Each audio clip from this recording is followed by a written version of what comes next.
Suatu apa yang dijalankan oleh Nabi kita Muhammad. As-Saudi kata Allah Subhanahu wa taala, puasa itu buat aku. Kalau kamu sholat, pahalanya buat kamu. Kalau kamu sedekah, pahalanya buat kamu. Semua kebaikan kembali kepada kamu. Kecuali puasa, kata Allah, dan aku yang akan mengganjarnya. Jadi dirahasiain. Nilai puasa itu dirahasiain. Makanya tadi dibilang pada akhirnya Nabi Abdullah, nggak ada yang tahu puasa. Nilai puasa itu nggak ada yang tahu. Ya, nilai puasa yang ganjar Allah Subhanahu Wa Taala. Ada puasa yang zahirnya doang, ada yang puasa ruhnya doang, ada yang puasa hatinya doang, ada yang puasa semuanya puasa. Inilah yang kita harapin, puasa kita mengikuti Nabi kita Maulana Muhammad. Puasa yang mana diterima oleh Allah Subhanahu wa taala. Puasa yang dinilai terbaik oleh Allah Subhanahu wa taala. Karena kalau puasanya benar-benar nilainya bagus, ini kita lagi ujian nih. Ibarat orang di sekolahan lagi ngerjain ujian, ketentuannya nanti di kala lebaran. Kalau nilai NEM kita bagus, maka kita akan dapat tempat yang bagus di sekolah yang bagus. Tapi kalau kita dapat NEM yang kecil, maka jangan kita nguring. Kok kita susah dulu ya? Padahal buat ngaji baik, buat ibadah baik. Nah, cuma di waktu datang bulan Ramadan dia lebih sibuk main sesuatu yang lupa kepada Allah Subhanahu wa taala. Ya, dia lebih sibuk kepada hal yang menjadikan dia lalai kepada Allah. Dia lupa kepada Quran, dia lupa salat tarawih, dia lupa mengaji, dia lupa amal kebaikan sehingga terbuang-buang waktu Ramadan. Sedangkan para wali-wali Allah Subhanahu wa taala yang dia tungguin di antara bulan-bulan adalah bulan Ramadan. Kenapa? Karena di bulan ini semuanya diganda. Semuanya diganda. Kalau pahala itu diomongin. Ustaz Mahdi, surganya surga Rayyan, Habib Ahmad, Ustaz Yasin, Habib Abdullah. Fadilahnya pahala luar biasa. Tapi yang utama, Allah Subhanahu wa taala bilang, aku yang akan ganjar.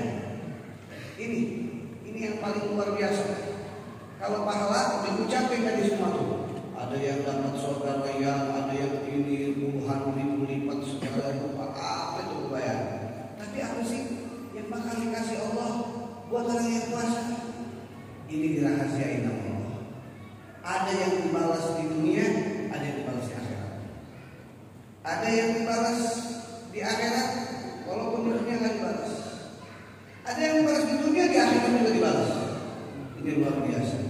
Makanya caranya apa? Caranya antum semua lawan hawa nafsu. Karena ini pendidikan hawa nafsu. Di mana hawa nafsu dikala diciptakan sama Allah, dibikin sama Allah, itu hawa nafsu. Ditanya sama Allah Subhanahu wa taala, ente siapa ya? Kata Allah. Nafsu jawab, ente anak dilawan. Ya. Allah Subhanahu wa taala ceburin dia ke neraka panas 10.000 tahun. Diangkat lagi Allah. Ditanya lagi ke nafsu, ente siapa? Ente anak. Allah hukumnya neraka dingin, diceburin di neraka dingin, diangkat lagi setelah 10.000 tahun. Ditanya lagi sama Allah Subhanahu wa taala, ente siapa? Dijawab lagi sama nafsu, ente anak. Begitu luar biasa itu nafsu. Itu nafsu ditaruh di badan kita nih. Makanya kadang bangkang. Itu kan nafsu. Tapi dia kalahnya apa? Dia kalah ditaruh dia di neraka lapar. Belum sampai 1 jam dia udah teriak, La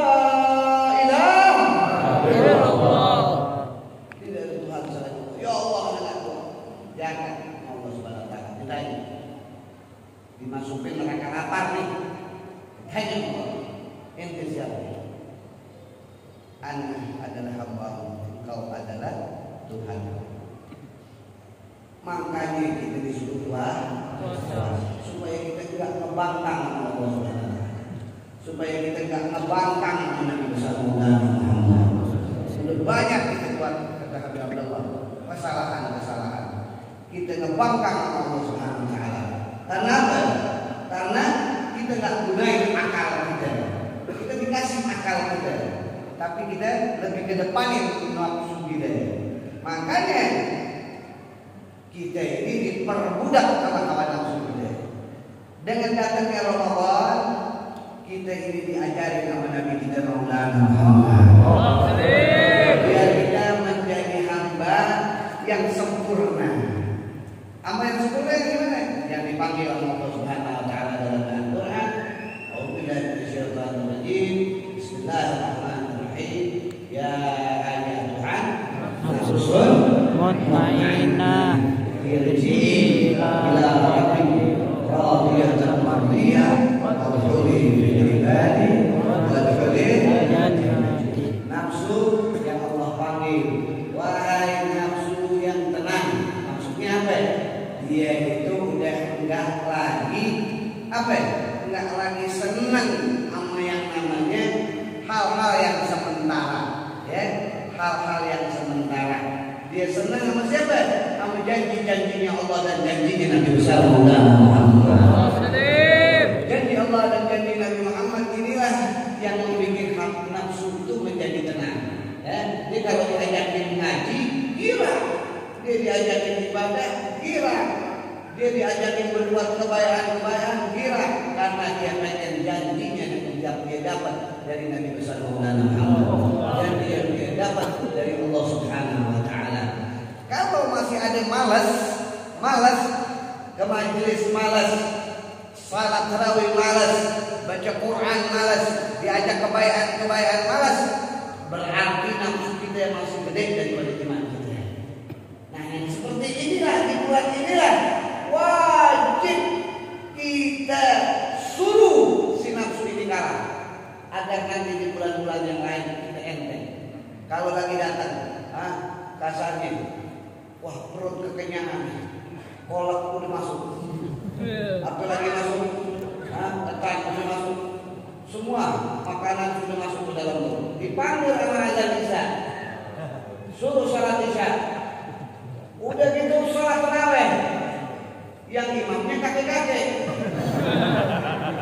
Terus kita bilang apa? Sendirian ini, atau antar aja deh, nggak ada masalah. Cuman jangan sampai nggak dikerjain, apalagi ditinggalin. Ya, jangan sampai intinya di bulan Ramadan ini udah 11 bulan ente kasih makan tuh nafsu, kenyang, berbuat kesalahan, kelalaian.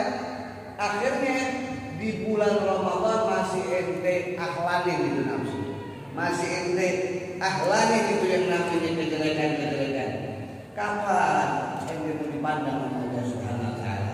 Kapan ente mau mimpi Nabi besar Muhammad? Kapan ente mau dapat berjumpa dengan mereka para aulia-aulia Allah Subhanahu wa taala? Sedangkan ente punya ruh lebih kecil daripada nafsu ente. Sedangkan di akhirat nanti kita akan berjumpa dengan Nabi kita Maulana Muhammad.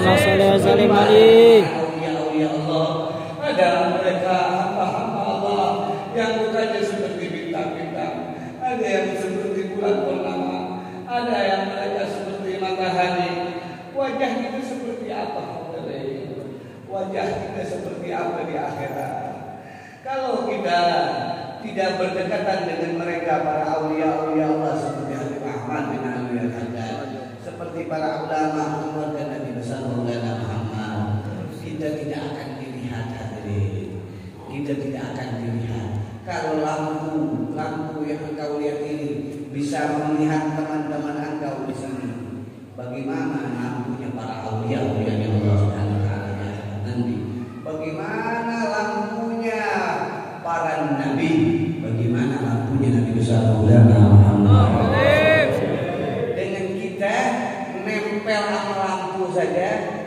Saya bisa lihat Habib Abdullah, saya bisa lihat Habib Ahmad, saya bisa lakukan dengan ini jaraknya ini lampu berapa ya? 1 meter, ya. Jaraknya 1 meter. Yang bikin bisa lihat itu adalah lampu cahayanya kepada kita sekalian. Ya. Seandainya tidak ada cahayanya, tidak akan bisa kita lihat satu sama lain. Oleh karena itu, kalau kita mau kerangi kita punya istri, kita punya anak, kita punya sahabat, orang-orang yang kita cintai, penuhi cahaya yang ada di hati kita. Setidak-tidaknya diri kita.